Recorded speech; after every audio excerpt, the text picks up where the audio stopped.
So, to summarize, what do we have? We have that there's this mosquito that appears only once in the entire text of the Quran, that the word is formed using the prefix as part of the root, which is abnormal, and you would never assume, just looking at the manuscript, you'd have to be told to read and understand it in that form.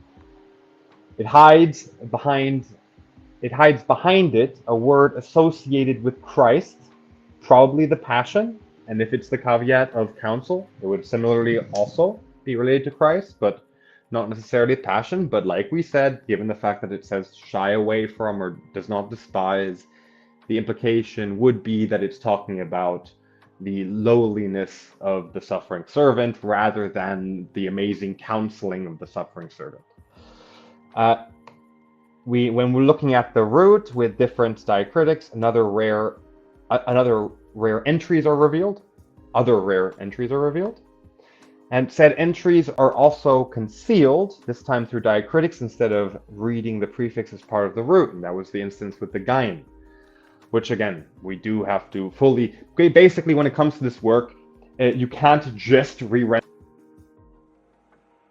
The word will not make sense if you just re-render the one word. You have to re-render the full context of the verse, because all elements in the verse will have been, if the thesis is or the hypothesis is correct that this is a corrupted interpretation, it should all map together. All the pieces should fit together nicely, and it should be coherent. It should be compelling.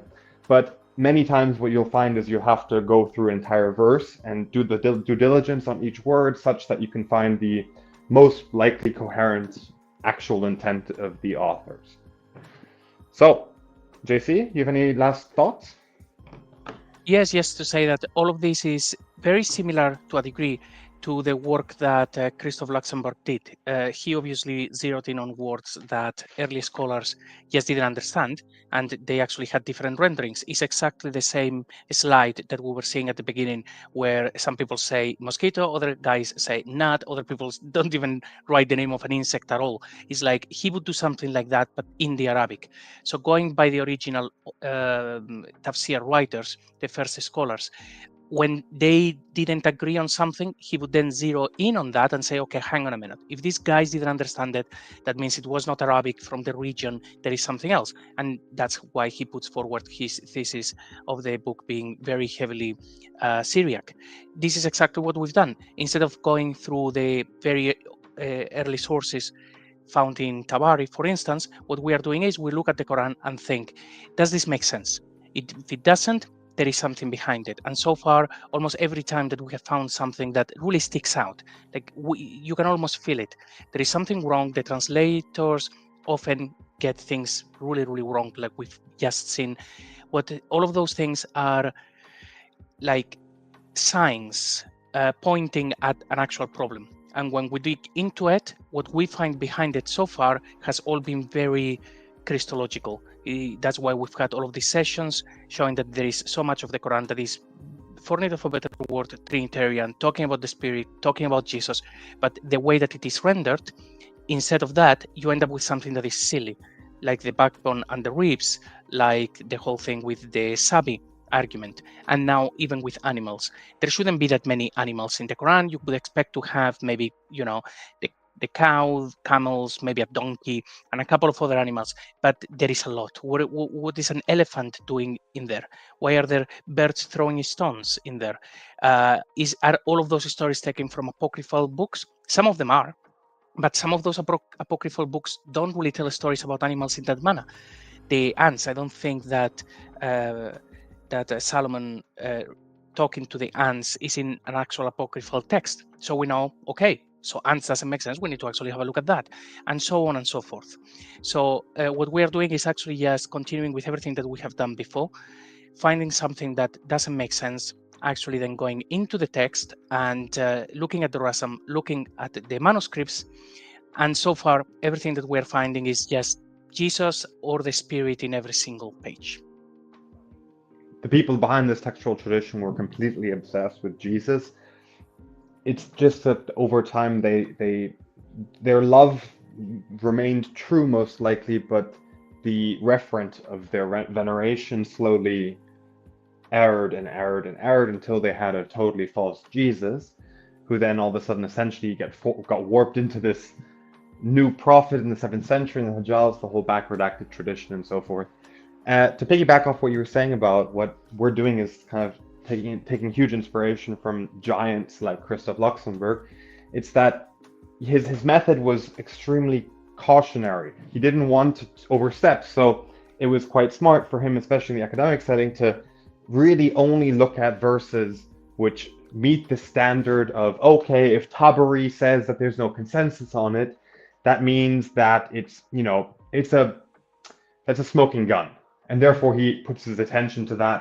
However, I would put forward is that it's totally possible that in the early, in the first century of from 620 to 720, that you have a very effective corruption. That way you get a total consensus by all the scholars that come later on what the meaning of this is. So for example, they may have all been in consensus that this means gnat or mosquito or some kind of small bug, right? They could have all been in consensus on that, but it still doesn't mean that it's a valid interpretation, in the sense that it's still unattested, and it basically is, people citing themselves. This is what it means. Who said so? My buddy, and he also referenced me, and so on. Right? That's most likely what we're dealing with. It sort of reads it into reality, right? So even if there is a consensus among the scholars, it doesn't actually mean that therefore we should not look at that verse, right? These are false negatives then.